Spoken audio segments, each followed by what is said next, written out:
सबसे पहले प्रकृति शक्ति फड़ा पेंतून सेवा सेवा सेवा जार क्या आऊ ने रायतार जंगो आया दाई कली कंकाली आया पहांदी पारी कुपार लिंगो दाऊ खैरो दाई बमलाई दाई लंचकाई दाई सबूटे पेन शक्ति नु भी सेवा सेवा सेवा जार क्या आऊ ने उन्दी पोया रण भूमका मुन मुकद्दम नालू पाड़ी भी सेवा सेवा सेवा जार क्या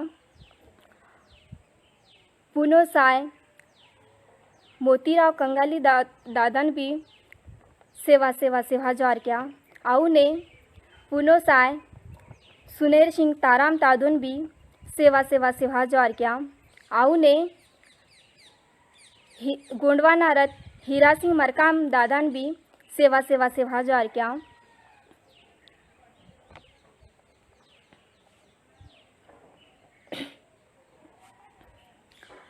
नवा परोल वैशाली धुर्वे CSU सांस्कृतिक अध्यक्ष मध्य प्रदेश इंडिया।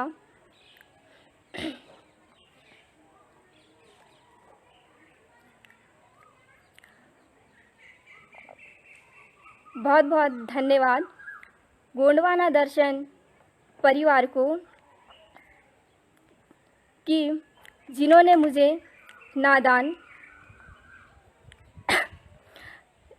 नादान को बोलने का मौका दिया।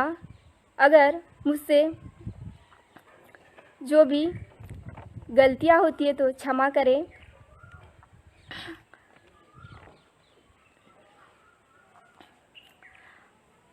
आज के फेसबुक लाइव कार्यक्रम में सभी दर्शक जनों को सेवा सेवा सेवा जोहार।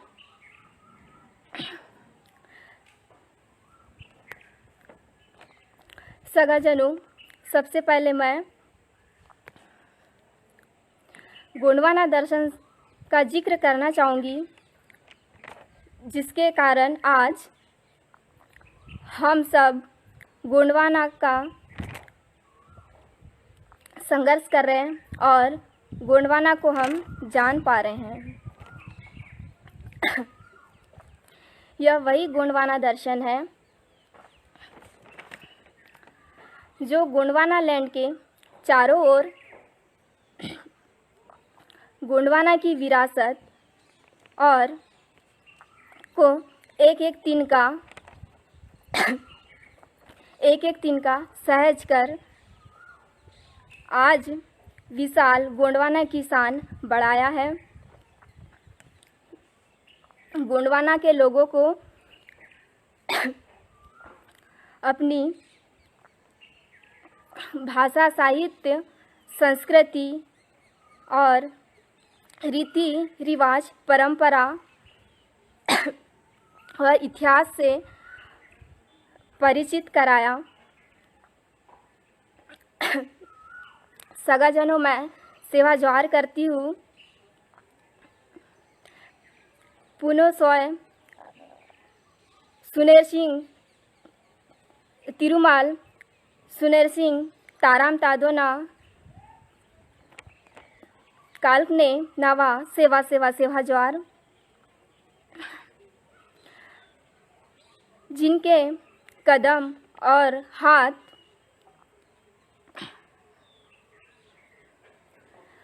आज के विशाल गोंडवाना कार्यक्रम को खड़ा करने के लिए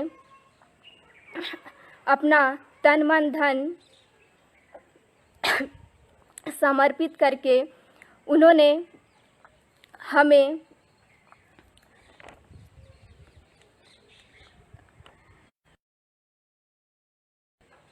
अपना तन मन समर्पित करके आज उन्होंने हम सबको छोड़कर चले गए हैं। सगाजनों, पुनोसाय ताराम दादा गोंडवाना दर्शन मासिक पत्रिका के संपादक रहे हैं और जिन्होंने अपने जीवन काल में गोंडवाना की अति प्राचीन भाषा, साहित्य, संस्कृति और इतिहास को टटोल टटोल कर निकाला है।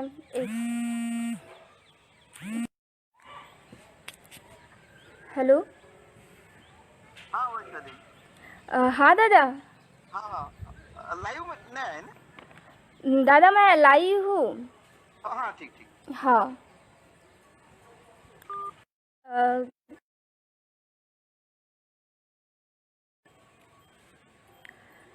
माफ़ी चाहूँगी, हमारे बीच में नंदकिशोर नेताम दादाजी का कॉल आया हुआ था। सुनेर सिंह ताराम दादा, जिन्होंने हम सबके लिए अपने जीवन की महत्वपूर्ण पलों को योगदान दिया है। हम सबके बीच में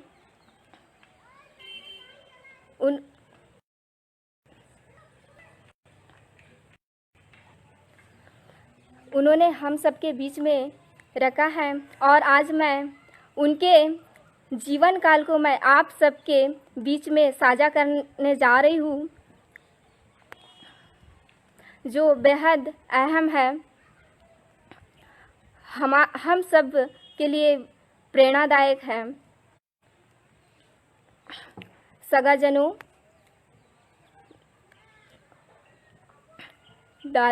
सुनेर सिंह ताराम दादा का जन्म 4 अप्रैल 1942 में ग्राम खजरा गढ़ी में हुआ था। पोस्ट गढ़ी, तहसील बैयर, जिला बालाघाट, मध्य प्रदेश के रहने वाले सुनेर सिंह ताराम तादो थे और वे एक गांव में जन्मे और एक मजदूर किसान परिवार में जन्मे थे, जिन्होंने आज हम सब के लिए एक गोंडवाना का परचम लहराया है। उनकी प्राथमिक शिक्षा ग्राम खजरा से ही प्रारंभ हुई है और सगाजनों, ताराम तादो ने सन 1977 में सीओ के पद से उन्होंने रिज़ाइन देकर गोंडवाना के सामाजिक कार्यक्रमों में लीन होकर अपना जीवन काल गोंडवाना के लिए समर्पित कर दिया। गोंडवाना की अति प्राचीन भाषा, साहित्य, संस्कृति और इतिहास के खोजकर्ता पुनोसाय सुनेर सिंह ताराम तादो थे। सुनेर सिंह ताराम तादो असामान्य विद्वान थे। किताबों से उनकी बहुत लगाव था और गहरा संबंध भी था। सुनेर सिंह तादो हर समय नई नई जानकारी लेते थे और समाज को नई नई जानकारी देते थे। तादो जी ने गोंडवाना के लिए हमारे समाज के लिए ऐसो और आराम की ज़िंदगी त्याग दी और तादो का लगाव समाज सेवा एवं साहित्य सेवा में बचपन से ही रहा है। जिस उम्र में हम लोग पढ़ाई करते हैं, हमारी जो उम्र होती है पढ़ाई करने की, उस उम्र से ही दादाजी की सोच अपने समाज और गोंडवाना के लिए उत्पन्न हो गई थी। उन्होंने बचपन से ही और समाज के लिए इतिहास लिखना शुरू कर दिया और कविताएं लिखना शुरू कर दी। जबकि हम आज की युवा पीढ़ी उस उम्र में पढ़ने की सोचते हैं, लेकिन उस समय दादाजी ने ये मतलब कुछ चीज़ें ना सोचते हुए उन्होंने अपनी शिक्षा को भी ग्रहण किया और शिक्षा के साथ साथ में उन्होंने अपने सगा समाज के लिए भी सोचा और समझा और इतिहास लिखना शुरू कर दिया था। समाज के प्रति दादाजी का अपनी वफादारी का पूरा ध्यान रखते हुए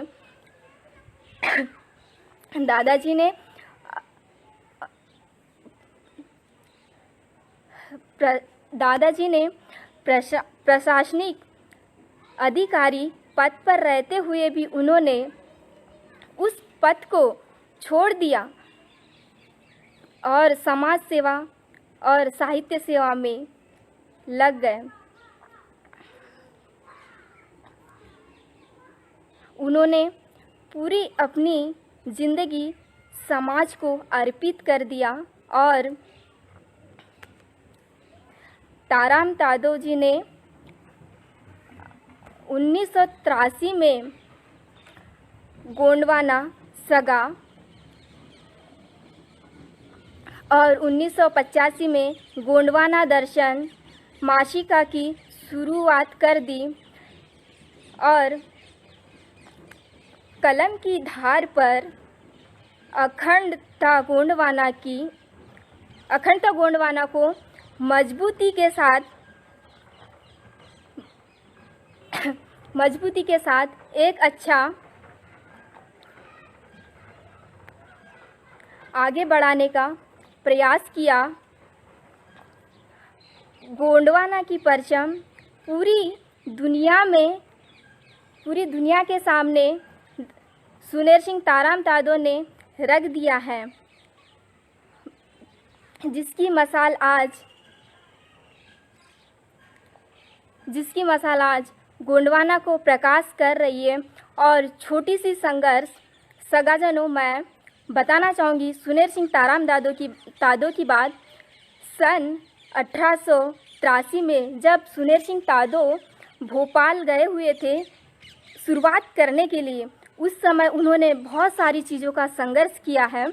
जैसे बोलना चाहिए तो किसी भी अखबार को लो, चाहे गोंडवाना समय हो या कोई भी हो, अभी तो खैर संघर्ष करना ही पड़ रहा है, लेकिन उतना नहीं। लेकिन जिस समय सुनेर सिंह ताराम तादो जिस समय शुरुआत करने जा रहे थे उस चीज़ का, जैसे गोंडवाना दर्शन का, तो उस समय उन्होंने बहुत सारी चीज़ों का संघर्ष किया है।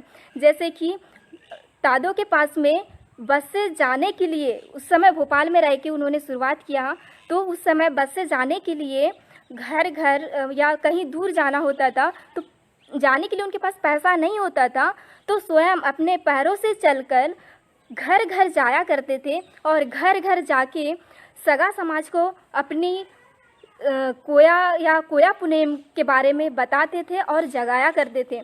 और सुनेर सिंह तादो को जब सुबह निकलते थे घर से तो शाम को लौटते थे, और उनको एक दिन में एक बार का खाना नसीब होता था। शाम का खाना मिलेगा कि नहीं मिलेगा, या सुबह खाना जब मिलेगा तो शाम को मिलेगा कि नहीं मिलेगा, कोई भरोसा नहीं था। अगर शाम को मिलेगा तो सुबह खाना मिलेगा कि नहीं मिलेगा, ये कोई निश्चित नहीं था उनके लिए। एक दिन में एक वक्त थोड़ा सा खाना मिल गया, ये बहुत काफ़ी था उनके लिए। बहुत तरीके से मतलब बहुत सारी चीज़ों का उन्होंने संघर्ष किया है। और दूसरी बात, ताराम तादो ने ऐसी चीज़ों से गुजरा है, दो बार उनका सर्जरी हुआ है। दो बार उनकी सर्जरी होने के बावजूद, उस पीड़ा में रहने के बावजूद भी उन्होंने किसी से कोई शिकायत नहीं की। अपनी जो गोंडवाना मूवमेंट, जो गोंडवाना दर्शन को जो उन्होंने ठाना हुआ था लेकर चलने का, उसका वो जो सपना था उनका कि गोंडवाना दर्शन मासिक को निकालने का, उन्होंने छोड़ा नहीं। मतलब दो बार सर्जरी होने के बावजूद भी उन्होंने किसी से शिकायत भी नहीं की। सिर्फ उनके करीबी ऐसे 2-3 दोस्त थे, उन्होंने ही करवाया और वे ही लोग जानते हैं, इसके बारे में अदर्स लोग नहीं जान पाते। खैर अभी जान पा रहे होंगे तो नहीं पता, लेकिन उस समय दादाजी के मतलब ऐसी कंडीशन से गुजरे हैं, ऐसी चीज़ों से गुजरे हैं। तो बहुत हम सबके लिए एक गर्व की बात है कि उन्होंने अपने दम पर एक गोंडवाना दर्शन और गोंडवाना सगा और गोंडवाना दर्शन मासिक का परचम पूरी दुनिया में लहरा दिया है। दादाजी के संघर्ष को और उनके योगदान को हमें नहीं भूलना चाहिए। दादाजी ने बड़ी मेहनत से एक एक कड़ी को जोड़ा है और कारवां को बढ़ाया है। आज हर एक के दिल में दादाजी बस चुके हैं। हर किसी के जुबा में, हर किसी के दिल में गोंडवाना बसा हुआ है, जो सुनेर सिंह दादा की देन है। सुनेर सिंह दादू अलग अलग राज्यों में जाकर गोंडी भाषा हित का, जिसे पाना पारसी भी बोला जाता है, या और 4-5 नाम हैं जो प्रकृति के द्वारा ही बोला जाता है, हमारी पाना पारसी बोले या गोंडी भाषा बोले, इन चीज़ों का अलग अलग राज्यों में जाकर उन्होंने अध्ययन किया है। साथ में ही कई साहित्य सम्मेलन और धार्मिक समाज सेवा कार्यक्रमों में उन्होंने कोया वंशियों को जगाया भी है। उन्होंने कई सारे साहित्यिक सम्मेलन, धार्मिक सम्मेलन में जाकर कोया वंशियों को जगाया भी है और हम सबको जिंदा होने का एहसास भी दिलाया है उन्होंने।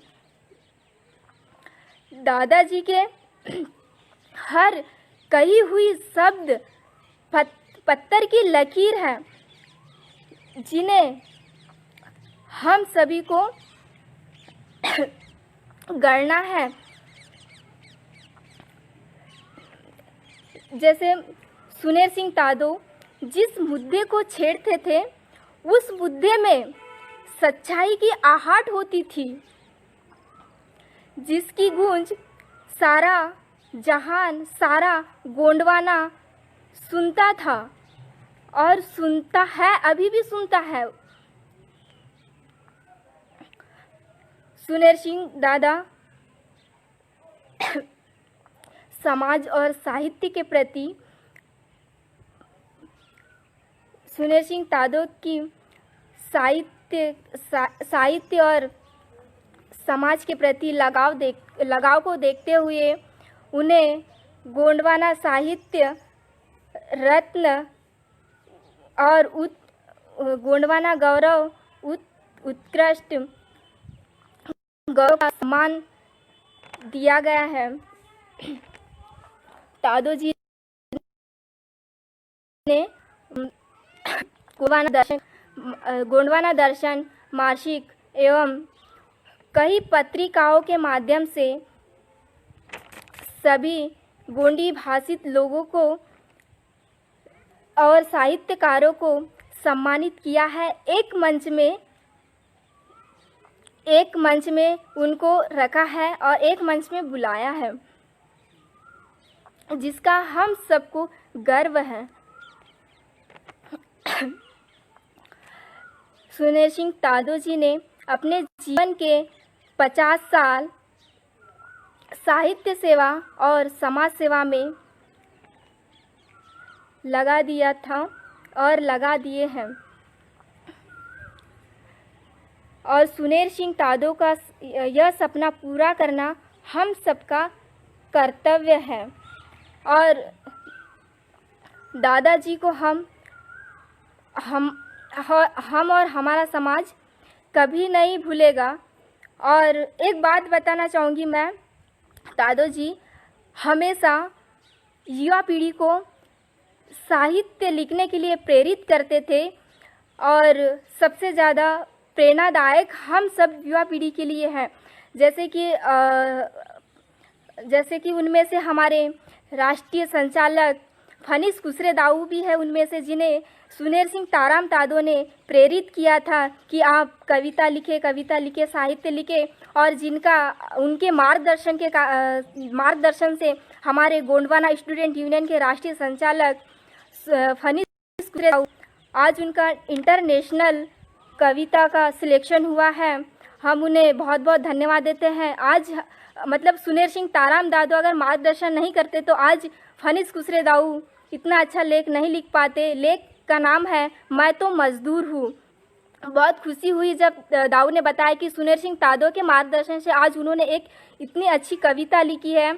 एक मतलब बहुत अच्छा उन्होंने मोटिवेट किया। सुनेर सिंह ताराम तादो के मार्गदर्शन से हम सभी युवा पीढ़ी को चलना चाहिए और वाकई में गोंडवाना दर्शन मासिका में मतलब अपने विचारों को रखना चाहिए। हम सभी सगाजनों,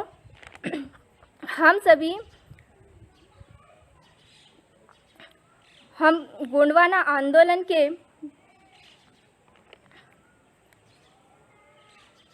बड़ा चालक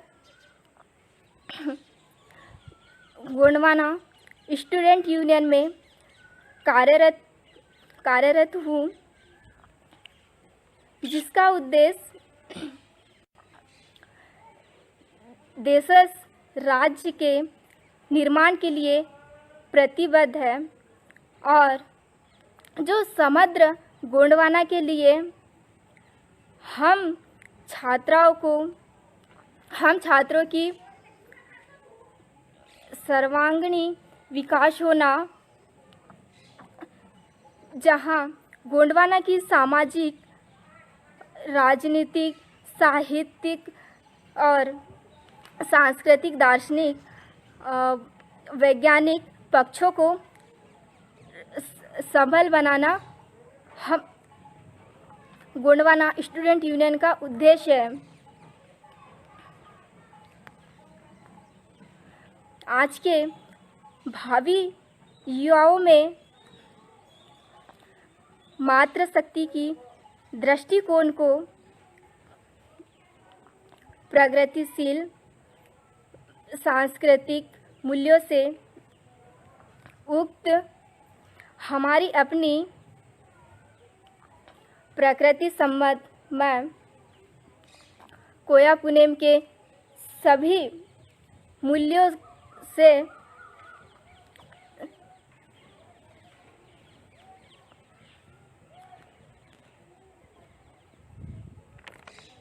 कोया पुनेम की मूल्यों से साधर्व प्रेरणा ग्रहण कर आज कोया पुनेम कोया मिजान से प्रकृति संतुलन एवं प्रकृति के सिद्धांतों को स्थापित करने में गोंडवाना स्टूडेंट यूनियन निर्वहन करने की भूमिका निभा रही है। आज मैं गोंडवाना स्टूडेंट यूनियन शिक्षा के माध्यम से मैं बताना चाहूँगी, क्योंकि गोंडवाना स्टूडेंट यूनियन शिक्षा, समाज, संस्कृति, व्यवसाय और भी कई अन्य चीज़ों पे कार्य कर रही है। तो गोंडवाना स्टूडेंट यूनियन, सबसे पहले मैं शिक्षा के बारे में बोलना चाहूँगी, क्योंकि आज के दौर में शिक्षा बहुत ज़्यादा महत्व रख रहा है। क्योंकि आज शिक्षा अगर नहीं है तो हम लोग मतलब किसी भी चीज़ को समझने के लिए असमर्थ रहेंगे, क्योंकि शिक्षा का होना अति आवश्यक है। और गोंडवाना स्टूडेंट यूनियन शिक्षा की ओर अधिक ध्यान दे रहा है और इसको शिक्षा को मजबूत करने के लिए कोशिश कर रहा है कि शिक्षा मजबूत हो। और कोशिश ही नहीं, इस चीज़ को कर भी रहा है, क्योंकि जैसे गांव स्तर में हो या शहर स्तर में जो नहीं पढ़ पा रहे हैं या जिनकी आर्थिक स्थिति पढ़ने की नहीं है, उन्हें सहयोग कर रहा है। आज गोंडवाना स्टूडेंट यूनियन शिक्षा की मजबूती को लेके चल रहा है। जैसे विद्यालय जो होते हैं, एकलव्य विद्यालय बोले या नवोदय विद्यालय बोले, इन विद्यालयों में भी उन बच्चों को एडमिशन दिला रहे हैं जिनने पढ़ने की मतलब जिज्ञासा है और वे उनके मम्मी पापा नहीं पढ़ा पाते या उनकी क्षमता नहीं है पढ़ाने की, तो उन बच्चों को भी सपोर्ट किया जा रहा है। उन्हें भी एकलव्य विद्यालय, नवोदय विद्यालयों और भी अन्य विद्यालयों में एडमिशन कराया जा रहा है। शिक्षा बहुत ज़्यादा महत्व रख रहा है, क्योंकि शिक्षा अगर मजबूत रहेगी तो हमारा कोयतुड़िया समुदाय मजबूत रहेगा। दूसरी बात, समाज में कोया पुंगार से लेके सिहान तक के सभी सगा पाड़ियों को लेके चलता है।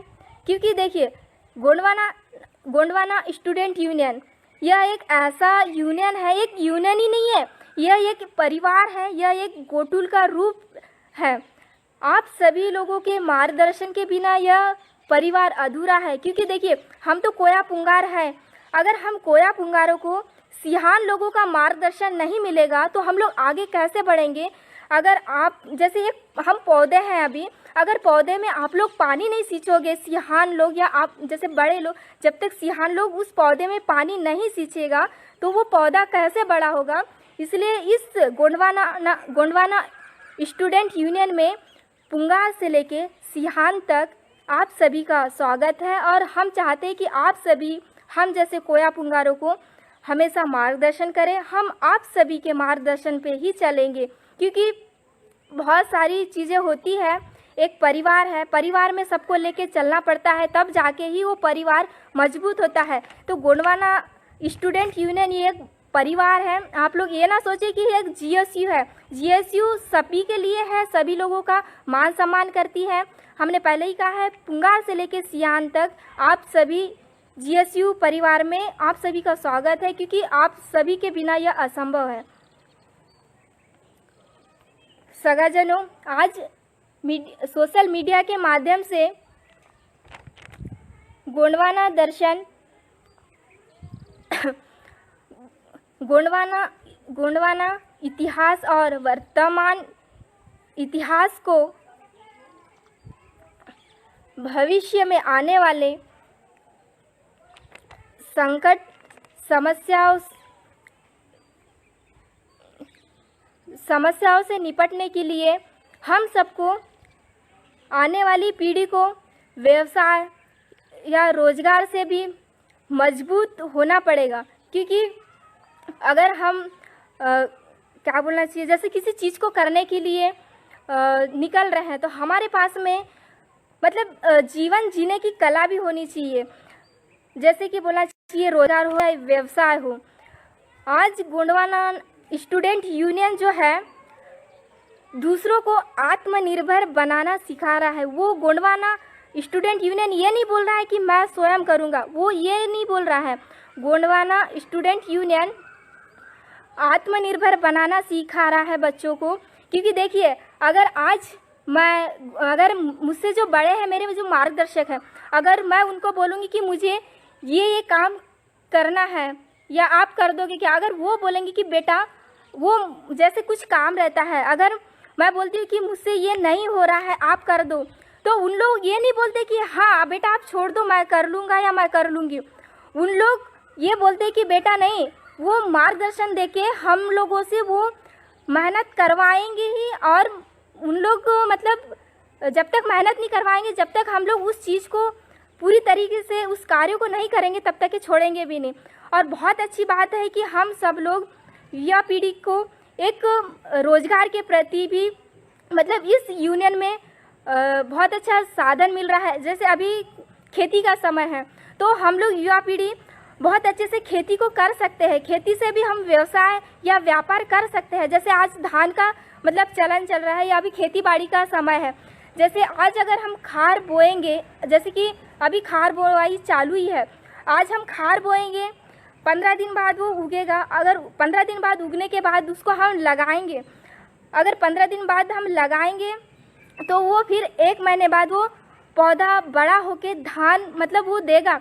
जब धान आएगी, जब हम उसको अक्टूबर या नवंबर में उसको काटेंगे, फिर उसकी गहानी करेंगे, तो वो तो हमारा एक व्यवसाय है। साल भर खाने के लिए हम रख सकते हैं, और जो ज़्यादा हो जाता है हम उसको बेच के हम उसका पैसा तो कमा सकते हैं ना। हमें प्रकृति से बहुत सारी चीज़ें मिलती हैं। मैं बताना चाहूँगी, जैसे प्रकृति को भी हमको बचाना है। प्रकृति से हमको बहुत सारी चीज़ें मिलती हैं। और ऐसा भी नहीं कि प्रकृति एक बार देती है, प्रकृति समय समय पे हर तरीके से हमको देती है, व्यवसाय के लिए, रोजगार के लिए। मैं उन लोगों की बात करना चाहूँगी जो गांव से शहर की ओर पलायन होते हैं। आज देखा जाए, एक हम लोगों ने एनालाइज किया है 2 महीने के अंतर्गत में, कोरोना महामारी के चलते हुए कई सारे हमारे मजदूर भाई बहन, काका चाचा, मामा मौसी लोग बोलना चाहिए तो बहुत सारे लोग, कोई भूख के कारण तरस रहा था, तो कोई अभी भी तरस रहे हैं, कोई भूख के कारण तरस रहा है, तो कोई एक्सपायर हो रहा है, तो कोई फांसी लगा रहा है, तो कोई कुछ कर रहा है। लेकिन उन सभी मैं भाई बहनों के लिए, या मेरे चाचा होंगे या मामा होंगे या जो भी होंगे, उनके लिए एक छोटा सा संदेश भेजना चाहूँगी मैं। हम लोग प्रकृति में रहने वाले हैं, हम प्रकृति के बोला चाहिए तो गोंगो करने वाले मतलब सगा पाड़ी है।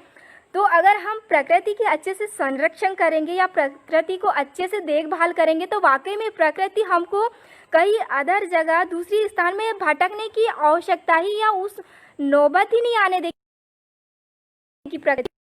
आप बताना चाहूँगी, मैं एक छोटे गाँव से मतलब बिलोंग करती हूँ, मैं छोटे से गाँव से ही रहने वाली एक लड़की हूँ।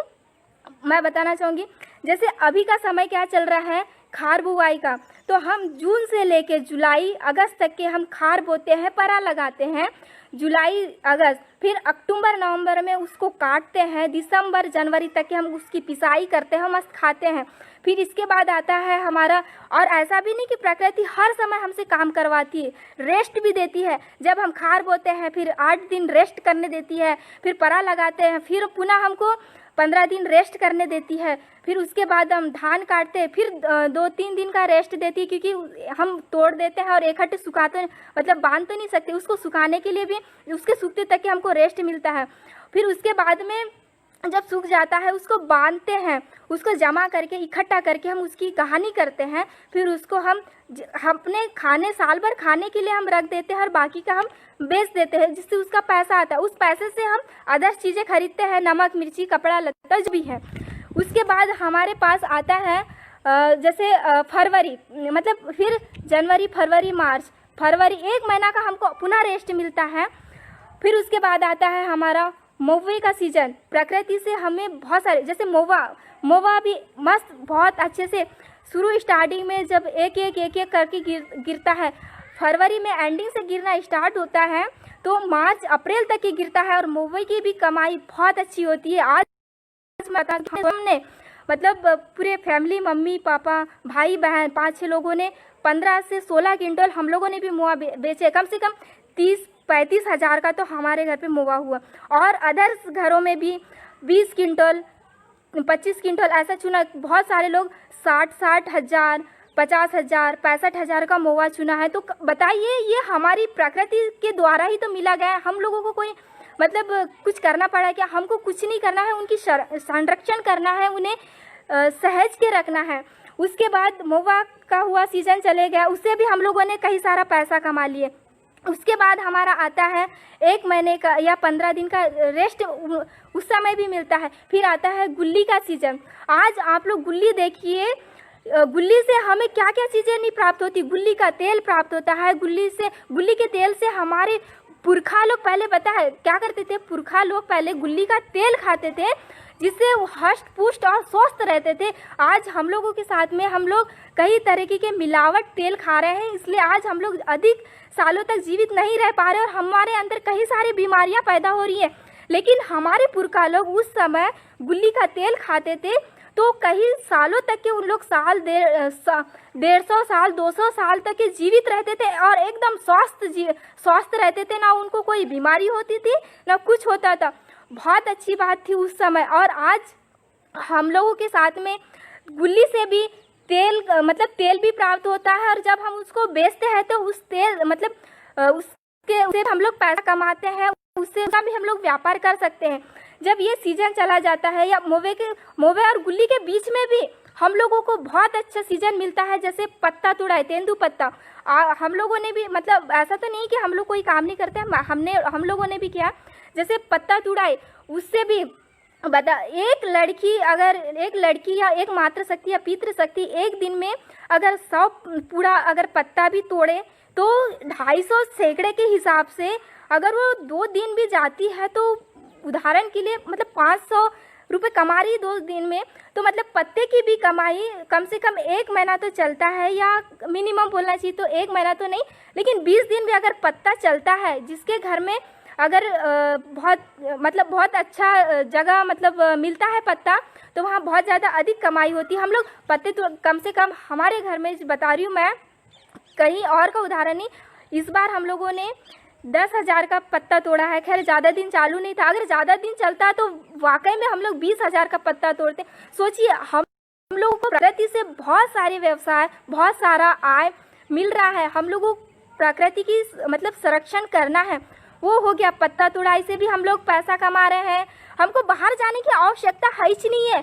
फिर उसके बाद हम लोग खेती बहुत अच्छे से कर सकते हैं, मिर्ची लगा सकते हैं, नींबू लगा सकते हैं, मतलब मिर्ची की खेती कर सकते हैं, नींबू की खेती कर सकते हैं, भट्टे की खेती कर सकते हैं, अन्य चीज़ों की भी खेती कर सकते हैं जिन्हें हम बेच सकते हैं। मतलब जो गांव में रह रहे हैं उन सभी के लिए मैं बोलना चाहूँगी, क्योंकि हमने कोरोना जैसी महामारी के चलते हुए बहुत सारी चीज़ों को देखा है, एनालाइज किया है। गोंडवाना स्टूडेंट यूनियन ने एनालाइज किया है, बहुत तकलीफ हुई। खैर मजबूर थे कि उन तक के नहीं जा पा रहे थे, लेकिन सोचा है कुछ ना कुछ तो GSU ने सोचा है उनके लिए कि आप लोग व्यवसाय इस तरीके से कर सकते हैं। आप लोगों को बाहर जाने की आवश्यकता नहीं है। अगर आप लोग प्रकृति को अच्छे से मतलब बचा के रखेंगे तो वाकई में प्रकृति हमको सभी चीज़ें देती है, सभी चीज़ें प्रदान करती है। हम लोगों को अगर जैसे बेल होता है, जो बेल से भी मतलब उसके भी कुछ ना कुछ प्रोडक्ट बनाया ही जाता है। बहुत सारी चीज़ें हैं, मैं नाम तो नहीं लेना चाहूँगी क्योंकि हम लोग जितना बोलना चाहिए पेड़ काटते, हमको प्रकृति जैसे पेड़ होता है हमें छाया भी मिलती है और फल भी मिलता है, सब कुछ चीज़ें, सभी तो चीज़ें मिलती है। हमें जलाने के लिए लकड़ी भी मिलती है, सब कुछ तो हमें प्रकृति देती है, फिर भी हम लोग प्रकृति से खिलवाड़ करते हैं। ये हम लोगों की अज्ञानता है, ये हम लोगों की नासमझ है। तो मैं सभी सगा पाड़ियों से निवेदन करना चाहूँगी, प्रकृति को कृपया करके बचाएं और इसे नष्ट होने से बचाएं और इसे मतलब सभी जगह 5-5 पौधे लगाएं। और मैं बोलना चाहूँगी, शिक्षा पे भी बात हमने रख दी है, समाज पे भी हमने बात रख दी है और हमारी व्यवसाय को लेके भी बात रख दी है। अब मैं संस्कृति के बारे में कुछ बोलना चाहूँगी। आज हमारी संस्कृति में वाकई में आज हमारा सगा समाज हमारी संस्कृति को भूलते जा रहा है। क्यों? क्योंकि हमारी संस्कृति के कारण ही आज हम लोग जीवित हैं, या हम अपनी पहचान हमारी संस्कृति के कारण ही बता पा रहे हैं। आज मैं बताना चाहूँगी संस्कृति के अंतर्गत आने वाली, आज मैंने क्योंकि देखा है अभी कुछ 4-5 दिन पहले मड़मिंग हुआ है हमारे ही फैमिली में या अदर्स जगह भी, तो इसके पहले मैंने हमारी संस्कृति के अंतर्गत आने वाली हमारी पाना पारसी है उस पर भी हमने तो बात रख दिया है। और जैसे हमारा एंदीना और पाटावारीना जो कला है, इससे भी संबंधित हमने बात रख दिया है। 13 जून को फेसबुक लाइव के माध्यम से 4 बजे एंदीना और पाटावारीना में, और हमारी पाना पारसी को विलुप्त होने से भी बचाना, इस पे भी हमने बात रख दिया है। आज मैं बताना चाहूँगी मड़मिंग नेंग पे। मड़मिंग नेंग आज हमारी जो पहले की जो परंपरा थी हमारे पुरखा लोगों की, आज हम सब लोग उस परंपरा को भूल चुके हैं और भूलते जा रहे हैं। बहुत अच्छी बात है कि कुछ लोगों ने बचा के रखा है। आज हमारी परंपरा को बचा के रखना है। जैसे कि हमारी मड़मिंग जो नेंग है, पहली बात मैं बोलना चाहूँगी, इसमें हमारी इसमें भी 2-3 कंडीशन होती है। एक लड़की बारात जाती है, एक लड़के की बारात आती है, और एक लमजाड़ जो मड़मिंग जो पाठ जो होता है जिसकी शादी होती है, चाहे लड़का हो या लड़की, और फिर उसके बाद अगर वो शादी करना चाहता है तो वो शादी नहीं करता, वो पाठ करता है। तो सबसे पहले मैं बात रखना चाहूँगी हमारी मड़मिंग पे। हमारी जो मड़मिंग की जो व्यवस्था है, खैर पूरी व्यवस्था तो नहीं बता पाऊँगी मैं, लेकिन मैं कुछ चीज़ें जो मुझे लगता है कि वाकई में मुझे साझा करना चाहिए आप लोगों से, मैं उस चीज़ को साझा करने जा रही हूँ, क्योंकि मुझे भी मतलब जानने की बहुत आवश्यकता है। और मैं सभी मार्गदर्शकों जो मुझसे बड़े हैं उनसे मैं चाहूँगी कि कभी समय मिले तो बैठ के और अच्छे से इस हमारी मड़मिंग व्यवस्था को और अच्छे से सगा समाज के बीच में रखें और समझाएं। बहुत बहुत आभारी रहूँगी मैं, और हमारा जीएसयू परिवार बहुत बहुत आभारी रहेगा। तो मैं जो चीज़ें जान रही हूँ मैं उस चीज़ को बताने जा रही हूँ। जैसे मड़मिंग जो व्यवस्था है, आज हमारी स्थिति में यह कंडीशन है कि लड़का बारात लेके जाता है, लेकिन हमारे पुरखा लोग उस समय लड़की की बारात लेके जाते थे। लड़की बारात आती थी तो उस अवस्था में जब बारात जाती थी, पूरे नेंग होते थे, सेंग होते थे, पूरे दस्तूर होते थे। ये सब होने के बाद में उस लड़की को कोड़ियार बोला जाता है। जो लड़की की बारात जाती है उस लड़की को जब बहू बन जाती है उसे कोड़ियार बोला जाता है। और ये कोड़ियार बोलने का हक अधिकार हर किसी को नहीं है। यह सिर्फ जो लड़की की बारात जाती है लड़के के घर में और वहाँ पे अपने परंपराओं के साथ में वो जब शादी करती है या मड़मिंग करती है, तभी वो ही मात्र शक्ति अपने आप को कोड़ियार बोल सकती है। अन्यथा हमारी परंपरा, हमारी संस्कृति, हमारे रीति रिवाज इतने अच्छे हैं कि हर किसी को हर किसी का हक बेवजह नहीं दिया जाता और नहीं दिया गया है। बहुत अच्छी व्यवस्था है हमारी प्रकृति की, हमें प्रकृति के अनुसार चलना चाहिए। तो कोड़ियार बोलने का हक अधिकार हर मात्र शक्ति को नहीं है। कोड़ियार बोलने का अधिकार सिर्फ वही मात्र शक्ति को है जो लड़की की बारात जाती है लड़के के घर में और उसके घर में पूरे नेंग दस्तूर और जो दस्तूर होते हैं उसी को बोलने का हक और अधिकार दिया गया है। वो मात्र शक्ति अपने घर को अच्छी तरीके से संभालती है, अपने पेन पट्टाओं की देखभाल करती है, अपनी सभी चीज़ों को मतलब पूरे परिवार को संभालती है, उसको कोड़ियार बोला जाता है। दूसरी बात आती है, जैसे लड़का बारात लेके जाता है लड़की के घर, उसको लमजना मड़मिंग बोला जाता है हमारे इसमें। तो उसे कोड़ियार बोलने का हक नहीं है। और क्यों इसलिए कोड़ियार बोलने का हक नहीं है? क्योंकि लड़के की बारात जाती है लड़की के घर, तो इसलिए उन्हें हक नहीं दिया जाता कोड़ियार बोलने का। और तीसरी अवस्था ये है, जैसे जिसका पति एक्सपायर हो जाता है या जिसकी बीवी एक्सपायर हो जाती है, तो वो अगर दूसरी शादी करना चाहता है तो वो कर सकता है। तो वो उसे क्या बोलते, पाट मड़मिंग बोला जाता है। हम लोग इसलिए जानते हैं इन चीज़ों को, मोटी मोटी चीज़ों को, क्योंकि हमारे इधर हुआ है ऐसा।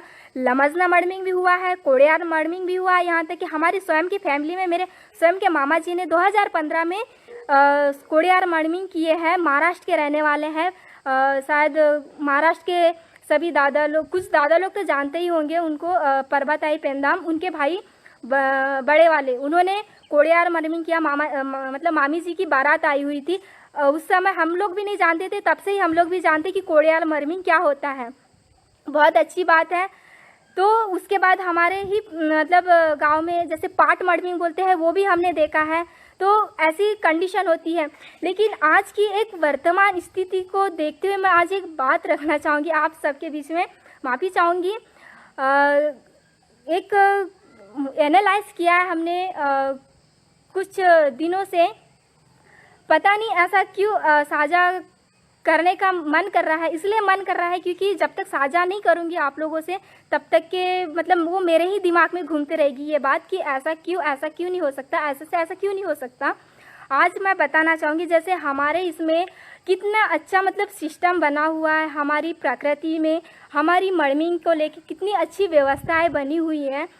फिर भी आज हमारी जो पीढ़ी है, एक परिचय सम्मेलन के माध्यम से हम जैसे पढ़े लिखे मतलब युवा पीढ़ियों को परिचय सम्मेलन या मंच के माध्यम से हम सब युवा पीढ़ी को अपना परिचय देना पड़ रहा है मड़मिंग के लिए।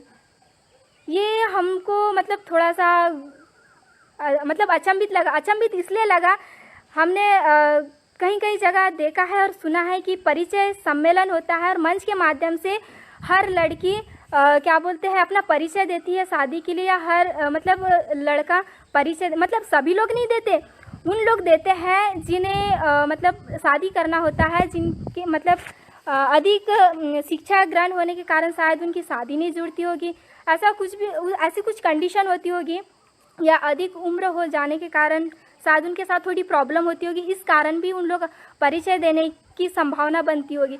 लेकिन ये सारी कंडीशन को कौन क्रिएट करता है? हम ही लोग करते हैं ना इस सारी चीज़ों को, हम ही लोग मतलब इस समस्या का शिकार हम ही लोग स्वयं बनते हैं, क्योंकि हम लोग सिर्फ पढ़ाई के समय सिर्फ पढ़ाई और नौकरी की तलाश में रहते हैं। बहुत अच्छी बात है कि हम लोग पढ़ाई के साथ में नौकरी की तलाश करते करते हमारी उम्र बीत जाती है, लेकिन हम लोग ये नहीं सोचते कि हमारी उम्र तो बीत रही है, लेकिन हमारे साथ में और एक जिम्मेदारी है कि हमारे साथ मतलब हमारे जो जिन्होंने जन्म दिया माता पिता, उनके अंदर भी कुछ ना कुछ तो चलती होगी कि हमारी बेटा बेटी मतलब शादी के उम्र की हो चुकी है तो शादी क्यों नहीं कर रही है, क्योंकि उनको भी कुछ मतलब थोड़ी सी तकलीफ होती है। तो हम लोगों को ये ऐसी हमारे आज भाई बहनों को यह कंडीशन आ गई है कि आज की वर्तमान परिस्थिति को देखते हुए कि मंच के माध्यम से और परिचय सम्मेलन के माध्यम से हमको मर्मिंग के लिए परिचय देना पड़ रहा है। परिचय इसलिए देना पड़ रहा है क्योंकि उन लोग सिर्फ शिक्षा मतलब पढ़ाई देखा और एक नौकरी की तलाश देखा। लेकिन आज आप वही देखिए ना, हमारे गांव स्तर के मतलब युवा पीढ़ी, हमारे भाई बहन, मतलब बोलना चाहिए तो पहले से ही जैसे उनकी उम्र जैसे 18 साल होने के रहते हैं, उसके 1-2 साल पहले से उनकी शादियाँ मतलब उनको देखने लग जाते कि नहीं ये लड़की अच्छी है, ये लड़का अच्छा है, मतलब इससे हमको इसको बहू बनाना है या हमको इसको दामाद बनाना है। गांव स्तर की जो व्यवस्था है ना बहुत ही अच्छी है, मानना पड़ेगा वैसे गांव, क्योंकि गांव स्तर में प्रकृति की परंपराओं को, रीति रिवाज को सहज के रखा है, इसलिए प्रकृति भी उनका मतलब बोलना चाहिए तो साथ दे रही है, उनको लेके चल, क्योंकि प्रकृति को इन लोग लेके चल रहे हैं, प्रकृति के परंपराओं को बचा के रखा है इन्होंने, इसलिए इनके आपको सजा है। आप लोग गांव स्तर में देखिएगा 24 से 25 साल या 26 साल तक के, हद से 26 साल तक के रह गए तो रह गई लड़की, नहीं तो हो गया शादी हो गई। 19 साल से शादियाँ स्टार्ट मतलब करना स्टार्ट हो जाती है लड़कियों की, और लड़का भी 23 साल 24 साल 25 साल, और इनकी शादियाँ मतलब इनको ना परिचय देने की आवश्यकता है ना कुछ करने की आवश्यकता है, इनकी शादियाँ ऐसे ही जुड़ जाती है। मतलब जैसे बोला चाहिए तो माँ बाप या चाचा मामा कोई भी मतलब किसी को भी बोल दिया जाता है कि वो किसकी लड़की है या वो किसका लड़का है, हमें वो लड़का पसंद है या हमें वो लड़की पसंद है, हमको उसको बहू बनाना है, ये कंडीशन आती ही नहीं। लेकिन अधिक शिक्षा ग्रहण करने वाले, मैं माफ़ी चाहूँगी, मैं इसलिए बोलना चाहूँगी क्योंकि हमारे प्रकृति और हमारी रीति रिवाज के अंतर्गत या हमारी परंपराओं के अंतर्गत ऐसा है ही नहीं कि हमको मंच के माध्यम से हमको मर्मिंग के लिए परिचय देना पड़े। ये हमारे प्रकृति के अंतर्गत परंपराओं के विरुद्ध है कि हमको परिचय देना एक विरुद्ध है। ये हमारे प्रकृति के परंपरा रीति रिवाज के अंतर्गत नहीं आता कि हमें परिचय देना पड़ रहा है हमको स्वयं को मर्मिंग के लिए। ये गलत बात है ना। तो बोलना चाहूँगी मैं जैसे होता है एक उदाहरण के लिए मैं बताना चाहूँगी, जैसे गुलाब का फूल है, उस गुलाब से जब वो कली निकलती है तो कितना अच्छा रहता है और कैसा सहज के एकदम पूरा ऐसा पूरे लपेटे में मतलब धीरे धीरे जब वो कली निकलती है और वो धीरे धीरे बढ़ते जाता है और जब बढ़ जाता है और पूरा खिलता है तो मतलब वो जब कली रहती है तब से उसकी सुंदरता बढ़ती है और जब वो पूरा खिल जाता है तब बहुत अच्छा दिखता है, पूरी तरीके से वो खिल जाता है तब बहुत अच्छा दिखता है। खिलने के बाद में जब उस गुलाब की पंखुड़ियाँ आप देखोगे, जब पूरा खिल जाता है, उसके खिलने की अवस्था जब पूरी तरीके से पूर्ण हो जाती है, खिलने के बाद में आप स्वयं देखिएगा एक एक पंखुड़ी गिरने लगती है, एक एक पंखुड़ी गिरने लगती है और गिरने के साथ साथ में धीरे धीरे सभी पंखुड़ियाँ गिर जाती है और जब गिर जाती है तो वो गुलाब का जो वो जो कली है जब वो खिलता है और जब पंखुड़ियाँ सभी खिल जाती है तो वो पंखुड़ियाँ बचा रहता है क्या? कुछ भी नहीं बचा रहता। ठीक उसी प्रकार आप लोग हम सब मतलब युवा पीढ़ी, आप एक उदाहरण के लिए देख लीजिए, आप एनालाइज कीजिए। हम ये नहीं बोल रहे, आप स्वयं प्रकृति के मतलब जो खिलते हैं फूल या कुछ भी, आप प्रकृति के अंतर्गत सोचिए, हमारी परंपराओं के अंतर्गत सोचिए, हमारी रीति रिवाज के तहत सोचिए। वाकई में आप उस गुलाब के फूल की तरह हैं। धीरे धीरे जब आप जन्म लेते हैं तो धीरे धीरे जब आप बड़े होते हैं तो इतना मतलब इतने अच्छे दिखते हैं। जब आप पूरी तरीके से खिल जाते हैं बहुत ज़्यादा अच्छे दिखते हैं, आप सभी को आकर्षित लगने लगते हैं, आकर्षित करते हैं। जब मतलब जब खिलने के बाद में जब हमारी उम्र धीरे धीरे ढलने लगती है तो ये नहीं बोलना चाहूँगी कि हम लोग अच्छे नहीं दिखते, खैर उस समय भी अच्छे दिखते हैं, लेकिन हमारे जो जिन माँ बाप ने हम लोगों को जन्म दिया है उनकी तो टेंशन हम बढ़ा ही रहे हैं, लेकिन हम अपने आप को भी टेंशन में रख रहे हैं। तो मैं यही कहना चाहूँगी कि जो हमारी मर्मिंग व्यवस्था है, कृपया हाथ जोड़ के मैं कहना चाहूँगी कि इस व्यवस्था, इस रीति रिवाज को आप सभी लोग बचा के रखें। आप लोग परिचय देने, मंच के माध्यम से परिचय देने की नौबत ना आए। आप लोग ऐसे ही आप लोग क्या आप में ऐसी जिज्ञासा पैदा करें। हमको परिचय देने की मतलब ज़रूरत इसलिए पड़ती है, एक बात हम लोगों ने एनालाइज किया है, परिचय देने की आवश्यकता इसलिए पड़ रही है क्योंकि हम लोग प्रकृति के बारे में नहीं जान रहे हैं। हम लोग सिर्फ पढ़ाई और नौकरी पे ध्यान दे रहे हैं। हम लोग सगा समाज के बीच में नहीं बैठ पा रहे हैं, इसलिए हमको पूरा सगा समाज नहीं जानता। आज आप गांव में आके देखिए, आज एक गांव क्या आपको 2-3 गांव जानता होगा। जो भी गांव से मेरे सगा भाई होंगे, आप लोग स्वयं देखिए, अगर आप एक गांव में रहते हैं और आपको दूसरे गांव का व्यक्ति या कहीं से बाहर से आया हुआ व्यक्ति पूछेगा कि एक उदाहरण के लिए बोला जाए, राजा रावण राज तिलक कहाँ रहता है या संबल दाऊ कहाँ रहते हैं, आप दूर से ही बता दोगे कि नहीं वो जंगली खेड़ा के संबल दाऊ है, राजा रावण राज तिलक दाऊ या कमलेश दाऊ। मतलब हम सब लोग क्योंकि सगा समाज के बीच में रहते हैं। आज हम लोग जैसे सूर्यबाली सर को क्यों जानते हैं, क्योंकि वो हमारे सगा समाज के बीच में रहते हैं। वैसे ही फनीस दाऊ को हम आज कैसे जानते हैं, सगा समाज के बीच में रहते हैं।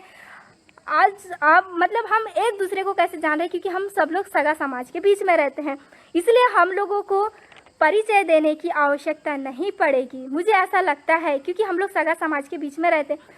तो कृपया करके आप लोग भी हमारी कोया पुनेम को अच्छी तरीके से जानें, ताकि आप लोगों को परिचय देने की आवश्यकता ना पड़े, वो भी मंच के माध्यम से, क्योंकि हमारी संस्कृति और हमारी परंपराओं के विरुद्ध है।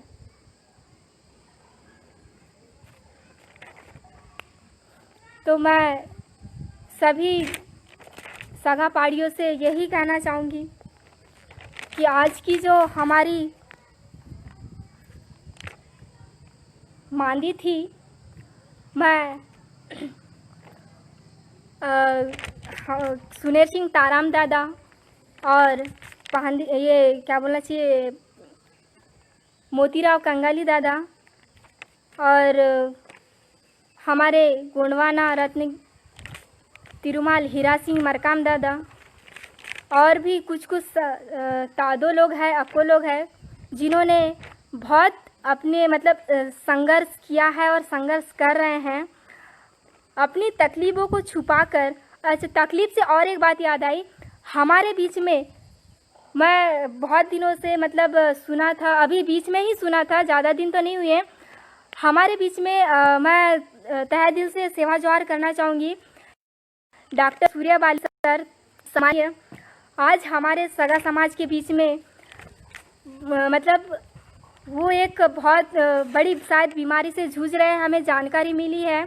मैं उनके चरणों में सादर सेवा जोहार करूँगी। इसलिए सेवा जोहार करूँगी, इसलिए भी नहीं क्योंकि उन्होंने हम सब युवा पीढ़ी के लिए बहुत अच्छी जानकारियाँ कलेक्ट कर रहे हैं। और आज वो सम्मानीय डॉक्टर सूर्यबाली सर एक बीमारी से जूझने के बावजूद भी अपनी कोया मंदिर चलाना या हम सब सगा पाड़ियों तक पहुंचाना नहीं छोड़े हैं। यह हम सब के लिए बड़े ही गौरव की बात है, क्योंकि बोलना चाहिए तो आज बात करने की स्थिति में नहीं है, फिर भी आज हमारे सगा समाज के लिए अपनी कोया मंत्र को लगातार जारी रखा है। मैं बारंबार सूर्य बालेश्वर को सेवा जोहार करूँगी उनके चरणों में। और मैं सभी हमारे पुरखा अक्को तादों को भी सेवा जोहार करूँगी, जिन्होंने बहुत अच्छी व्यवस्था को बना के हम सब सगा समाज के बीच में छोड़ा है, जिन्हें पूरा करने का मतलब हम सबको एक लक्ष्य तय करना पड़ेगा, हम सभी युवा पीढ़ी को।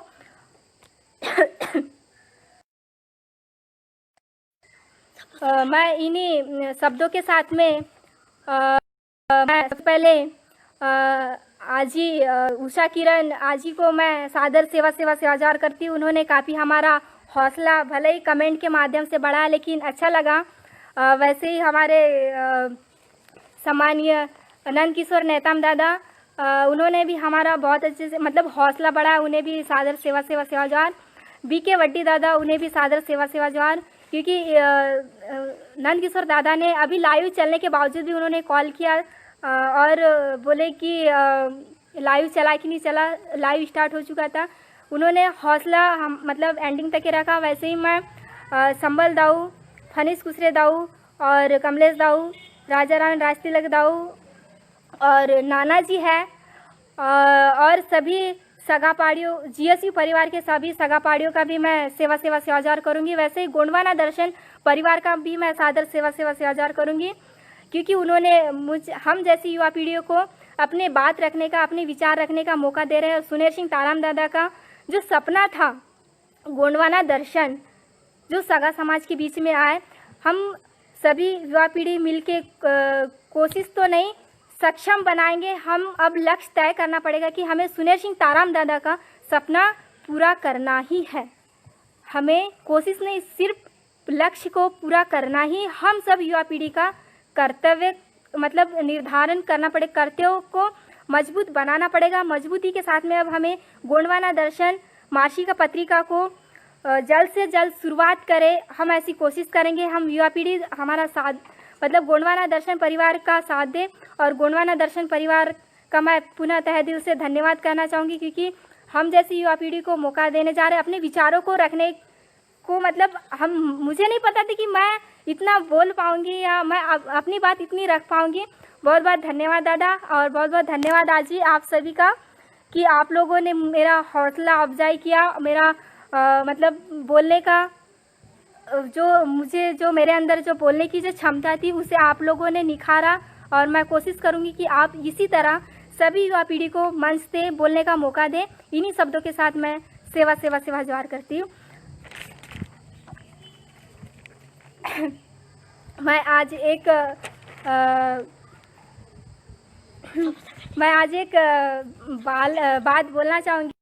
गोंडी सॉन्ग जैसे नंद किशोर नेताम दादा का आया हुआ है,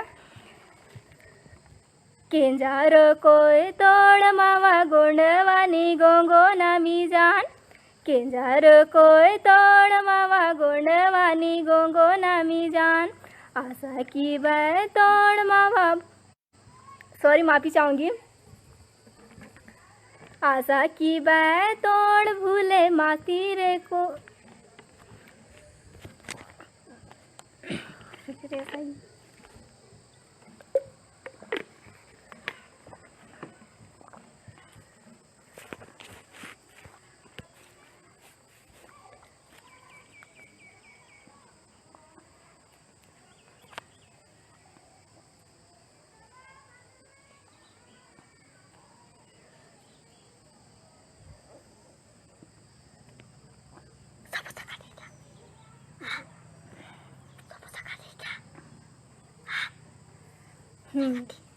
माफ़ी चाहूँगी मैं। शायद हो सकता है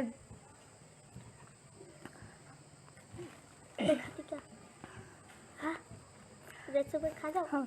केंजारो कोई तोड़ मावा गोंडवानी गोंगो नामी जान, केंजारो कोई तोड़ मावा गोंडवानी गोंगो नामी जान, आशा की बै तोड़ भूले माती रोको। मैं खैर अच्छी मतलब मैं गा नहीं पाती क्योंकि मुझे गाना अच्छे से नहीं आता, लेकिन नंद किशोर दादा जी ने बोले थे तो मैंने अपनी बात रख दी और एक हाथ कड़ी मैं बोलना चाहूँगी।